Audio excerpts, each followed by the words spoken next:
chairman le kan MPCC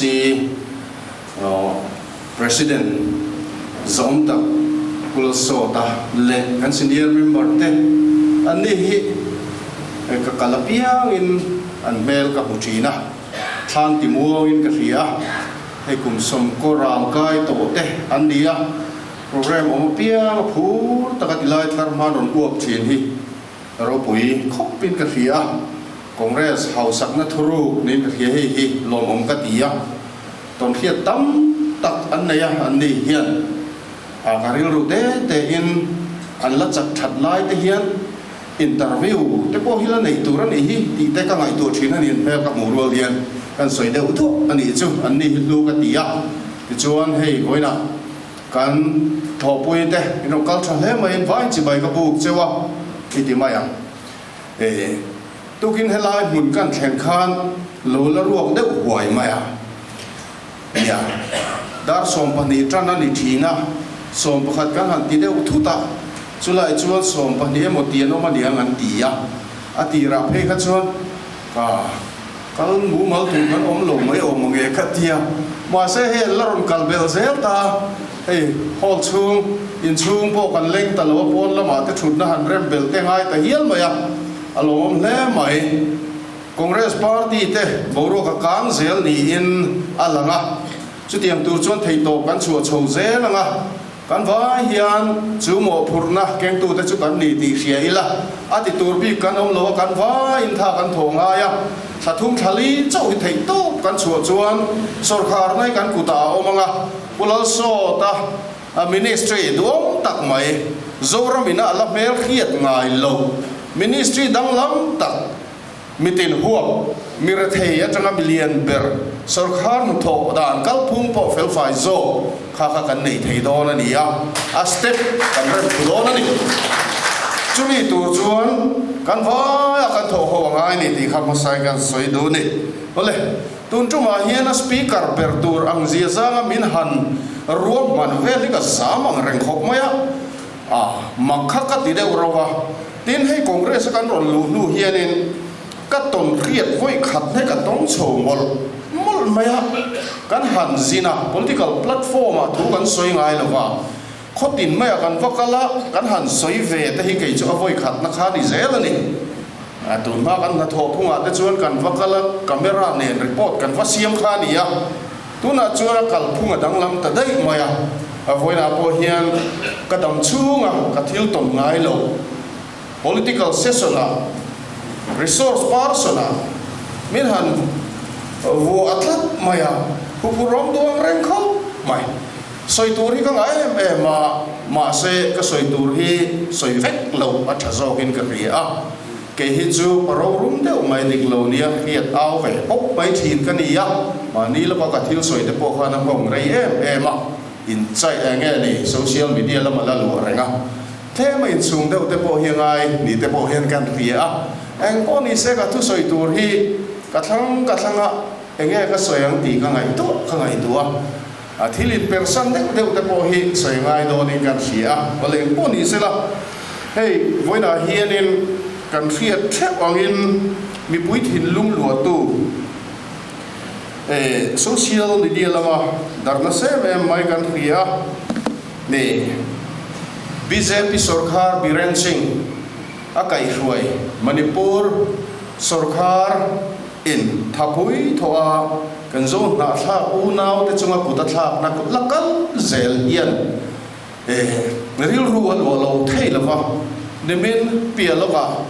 ikhan video on viral chiama khove la bar khai ane indiaram po alwa khatngal veka supreme court thengina ron tong chuak ta a nisum sari chuang atukhum min chon tlat tu BJP shoi tu kan prime minister Narendra Modi takngil po aron tong chuak ve ta yelani kan fiat angin mei chia pati kan zo na tha unau te saruakin kholaya chai ania rap tha khop maya han en mai po han thin heri moi ngoya dik tak chuan ke phei chuan a video kha ka en ngam luk lo ani en a khre om don lu tuk ti ka khia an comment atang khang ka du to viau maya amar chu voi na hian ka thu soina hian soi chu ve ram ka du sia wangin ni za na khana video ka en tluan chawani chu ti khop chuan ka ril ro hi a khoina ni ti kha ka soi du ni he thil hi tian kal chho zela manipur boina kal chhowa hian amo phur tulian per chu BJP sarkar hi ni Narendra Modi a sarkar le Biren Singha sarkarin kutan thak na tila tam tak chuan ati kalom anti thei hialanga a chan chu kan khethewa soi tamangai lowani special force tenen ti chuan a palama hel ho in ba tong zel chu tiang chuan har satna an thlen na sa em a ole kha thil kha ni zana kan thian pa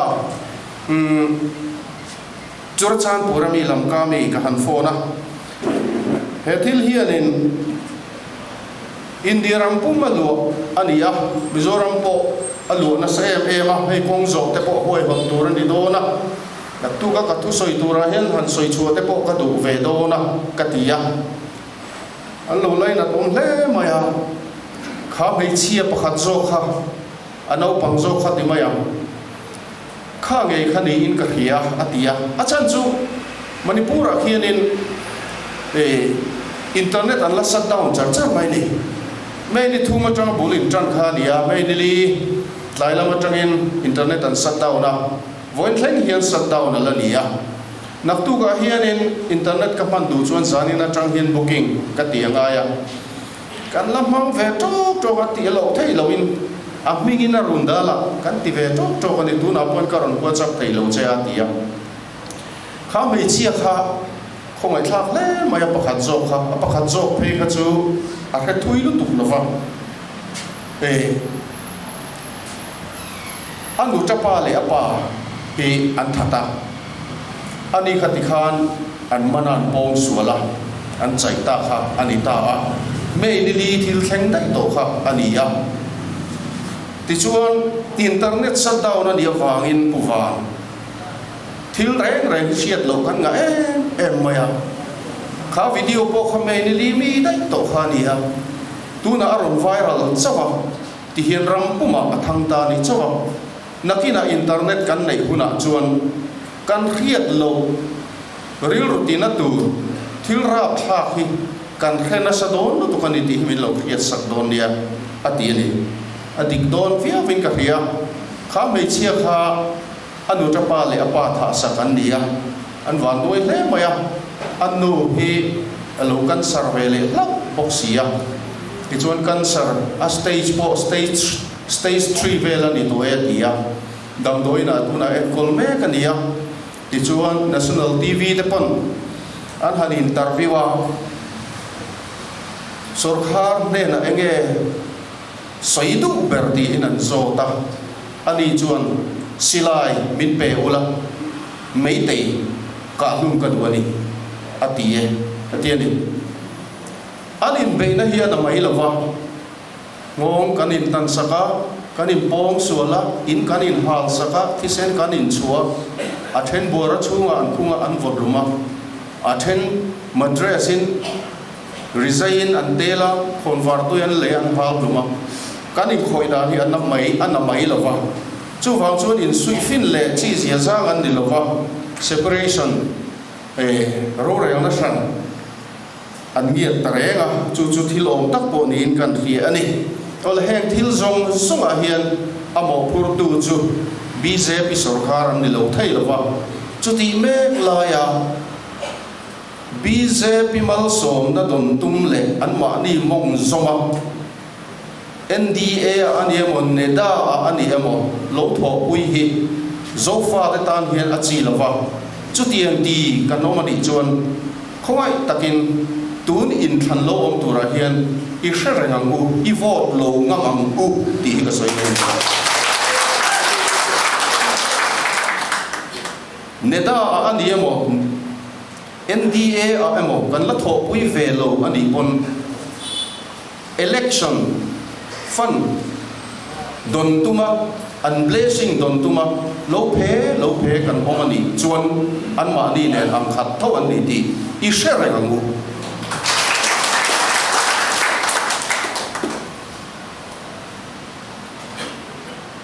nia khilai kan ul enau te boina khian kan rilu khoi ema ni zan chuan ka han phone data te po kala khom ve no la in khiat ve po tha sim chimin ka ria heng thil chenga wang hian hei kong te po kan zo to na nia kan party in kong zo kan han huai hot to na kan han in buat sai me ka chumi na a ko chu te po ni mai thaya kan ti ma le chia ni som di panga a lian zo in NGO coordination committee te na dong ro man bi alom om le in ka ria ti chuan chutia ang chuan kan ule nau te tor na awangin thilakal mu pa chuti mek lai chuan kan hiat ve zel hi a tha ITLF bulletin July ni som paria sang ni som di pathum he karon base de ule ka chumi ina atar lan dan chuan Christian biak in zathum somnga le pakwa zathum somnga le pakwa in lo chin che ve no chuan hal chiat ti chiat ani to ani hei hi a latest report ka hiat thei nu nung ber ani a tin chen na in ti chiat hal chiat he sang sari chung khet ani to a khuwa hi za som le pasari an hal chia ti chuan mithi ruang mu chua he za som pali a oma chu Langka district kan han ti chunga mi ani tlang puya chuti mek lai chuan Imphal le a cheve la hian mi tam tak min thatani ti hi hriatan ania tu te nge ania tia khrechiang te hei turin in kalpo alangam ombok si lova tin zot ma ila zo chua thei an ni lova Imphal le a cheve la thi te hi an ruang hi mo hausa an la om lo hem ti te khiat chian thei ani lova a then chu an haralin a then chu an pai ral mai thei boka chung te chu din hun kan din hun ania tang the kan soi du ania tun din huna hian pangge an tia Imphal khopui lai lia hian police training center lian pui mai a oma chuta chuan arambai tengbol le meitei lipun an tia chu mi te hoi hot chuan meitei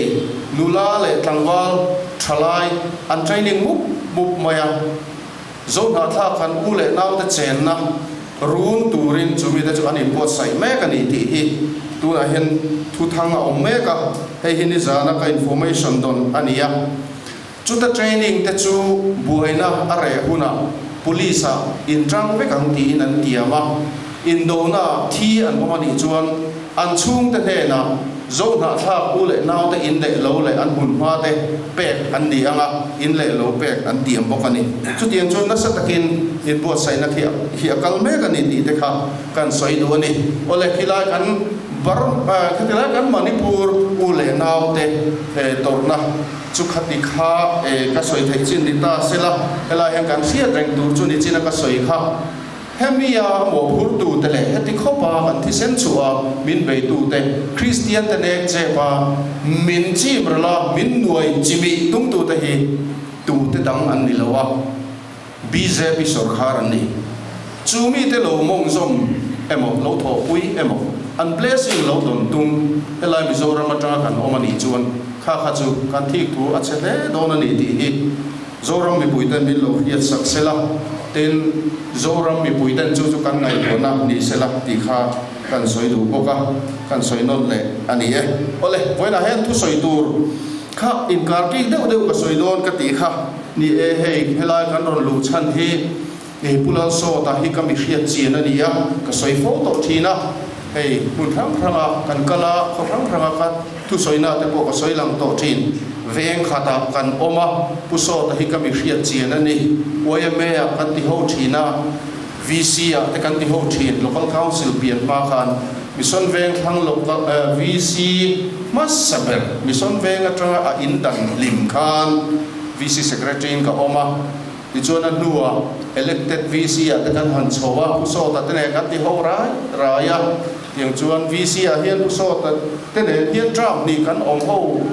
in ka ria khia so lo chuan tiang chuan oi me na sat takin kan ti ho boka kan in thra chiang ani kum tam tak khotlang rong bol na kan in zui thina ka mi hriat chian em ani a ti chuan ani he politics a kal chho zelin ke ro chu sang ni patni atang khan media lama ka lu chota a ti chuan kan kal na konga inang lova ma se kan in thian thareng thowa kan in tha ngai lo ani ti kha kan soi duwa ti chuan hei ka ngai to na te ka thil ve zong te kan ha lo rem chang boka ka report ta te ka tar lang fo thina tiang chuan khatiang ngai to mi kha kan ram ve mi kan ve ka pha kan to in ta chuan ti hian kan han kala sor kha tha kan ma mo na asam ma ka ve em thina chu tiang chuan hei puso ta helaya president lo ni chho bok nen aka iza ti chaka puso ta tha ti chak hi chula kan thia ta vai hela hian kan ro lut ve ta kha ani a hela hian hey kan pa ti thil tum he chen kha thian an soi sel han ti la trang puina abi takin kan manifesto number 1 trang puina hi atha be maya hi a huwa zowa a zau boka chen kha thian a sem policy shim hi kan ramin kan chiat pha mihring ril ro ti chia chuan sem policy an soi sel rolin trang puina hian ron ham tel ram thina trang puina le sem policy kan lo khiat thin kha choi nang lo ni ti hi kan soi war ngai ka hia trang lo te hi chu kan pui don lo va trang te chok ani kan pui don trang te kan pui anga tranin omzia ane zia alang mai anga chuta chuan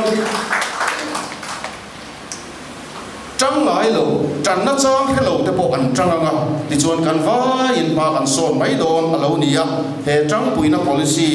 ruam pan a ni he along ka ti tak zeta ti chuan heta hian ka soi du chu kut na thok tu te din chuan na te ten entrepreneur siplama mi riang tak le mi thiam khatiang ngai tu na nei mi thiam tak tam tak thalai anom to chung bul tran na tur te keng tel veka chu ti rual ero chuan chu ti rual ero chuan han ti la chu mai li lovin kan tiang kan thalai singa hianin zirna mi so te chuan zirna hi kan ngai poi mo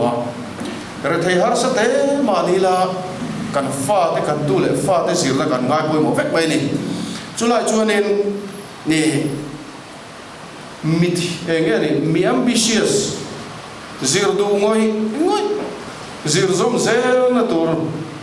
har sat na nei si institution traban pasilo tam takanoma chung te tan lei chuan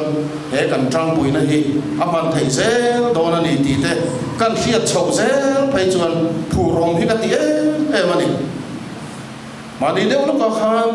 an ming po han lamila a suang lovin ka hia hei thian thatak tak hi kan neya LBS Suzuki Pumur Teson puhan nam hi iwak zawa puntak inga boka miret hei biharsa te ne na anron tulut vetina min lo fiat sakla zirlai ambitious zirna tha ban phavelo chu tiang fiat chian ni nei chuan min lo fiat sakro hian ron ti lau maya chuan u nau fel deu mai zirna lamar again the chane mai em mai thai fa lawal pa bi hian oma ti chuan min ron be vele lau mai an leilo na an again a leya kalau chang ani chu an in zom na duratan rem chang ka kan ti khopa pungur ne na ka si mu zawa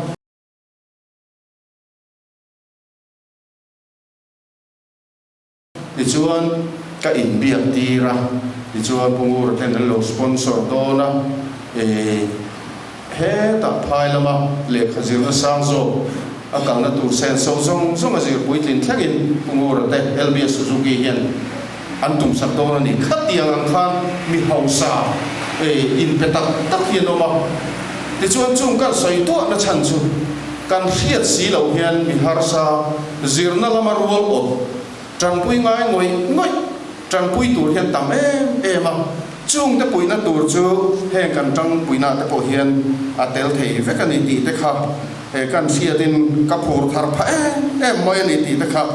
kan soi du ania ti chuan akhalam pa ka du tok le photanga hei hun rang ra kan kal thina sarkar min ti cha em tu pakhat chu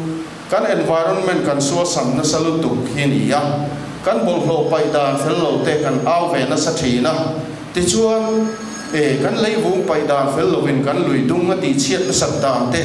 mu mal taka regulation siama khu khir na hnuaya dan anga kal ve thoi dan ni ka hak del thina chumi tur chuan puso ka howa kan sarkar ta ni ka hak del em thina ti chuan ka han hoi kwal vel thina mani deuh khan are mani deuh han tila ni tuirio dumping ground khu ka zu lo chua ka zu fang chua veka arab tha khop maya kan ta din hun khu ai zo kho pui bol ho hi tam turu to em maya ni tin hian truck trip zani songa vel hi liam thazi angani ta ti chuan khulai khon som bol ngai na reng om lova hemi chungchang soi ho na hi Save Mizoram River sangin kan huai hota NGO rang le local council te kan ko khoma aveng bill tlema target de uthek nein chumi chungchuan kan mayor hi aron kal ve a purin e nga hian thua soya he kan dumping ground hian kum ni ba min dai to don lo ati ni kum ni ba min dai to don lo ati ya ti chuan kum ni lo liam le ta se adam kan nei bok si lo wa eng ti kan om ta ka ngai tua na buai map ani kan ngai tua chian na ngai ani kan bong lo pai na ringot poi ai zo chim le ma chak le thanga hian khu tiang tiat khu kan siam angai lain kan sarkar in eng ma ti bok si lo kan han kal china mi chief minister te po kan huwa amun lo zong ula an tia amun te kan han zonga tiang chuan ro han na te po kan han thelu ta ma bo ka khuan